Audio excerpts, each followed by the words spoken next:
చేయండి. వారు అనుకున్నది మీరు నెరవేర్చండి.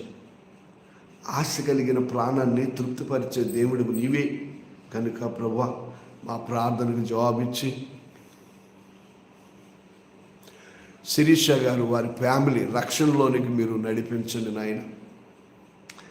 నిజమే, అడుగుడి నీకు ఇవ్వబడును. ఆ బిడ్డలు నిన్నేవైతే అడిగారో అది మీరు ఇస్తారు. ఆశ కలిగిన బిడ్డలు కార్యాలు చేయండి, దయ చూపించండి. రక్షణ ఆనందం మరలా నాకు పుట్టించు ప్రభువా. అలాగే ఆ శిరీష ఆ బిడ్డలకి రక్షణ ఆనందాన్ని మీరు ఇవ్వండి నాయన. సహాయం చేయండి, ఉద్యోగం ఇవ్వండి, కార్యం చేయండి. ఏ బిడ్డలైనా నిన్ను ఏం అడుగుతున్నారో అడిగిన దానికి ప్రతిఫలము ఇవ్వమని ప్రార్థన చేస్తున్నాం.